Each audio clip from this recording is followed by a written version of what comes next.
एक बार महात्मा बुद्ध ने चेतपन बिहार में वास कर रहे थे। उसी समय एक भिक्षु जिसका नाम था चक्षुपाल, उसने भगवान से मिलने के लिए आए। उनके आने के साथ उनकी दिनचर्या, व्यवहार और गुनाह की भी चर्चा होने लगी। भिक्षु चक्षुपाल एक अंधे व्यक्ति थे।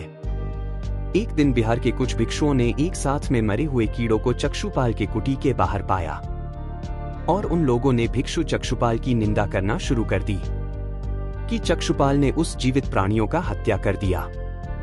महात्मा बुद्ध ने निंदा कर रहे हैं उस भिक्षुओं को अपने पास बुलाया और उनसे पूछा कि क्या आप लोगों ने भिक्षु को इन कीड़ों को मारते हुए देखा है?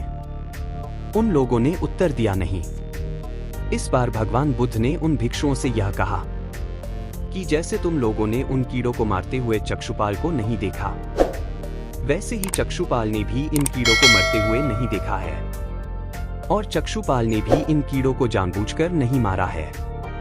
इसलिए चक्षुपाल का निंदा करना बिल्कुल उचित नहीं है। तब उन भिक्षुओं ने महात्मा बुद्ध से यह पूछा कि चक्षुपाल अंधे क्यों है? चक्षुपाल ने इस जन्म में अथवा अगले जन्म में कौन सा पाप किए है?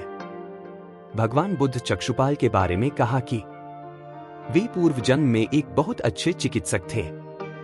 एक अंधी स्त्री ने उनसे वादा किया था कि यदि चक्षुपाल ने उनकी आंखें ठीक कर देंगे तो वह औरत उनके परिवार के समेत उनके दास बन जाएंगे। चक्षुपाल के दवा से स्त्री की आंखें ठीक हो गई, पर उस स्त्री ने दासी होने की डर से यह मानने से इनकार कर दिया कि उसकी आंखें ठीक हो गई है।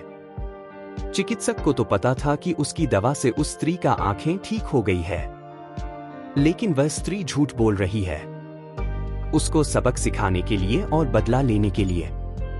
चक्षुपाल उस महिला को दूसरी दवा दी और उस दवा से उसकी आंखें चली गई और वह महिला फिर से अंधी हो गई। वह महिला ने कितनी ही रोई पिटी, लेकिन चिकित्सक चक्षुपाल ने जरा से भी नहीं पसीजा। इस पाप के फल के स्वरूप अगले जन्म यानी कि इस जन्म में चिकित्सक चक्षुपाल को अंधा बनना पड़ा।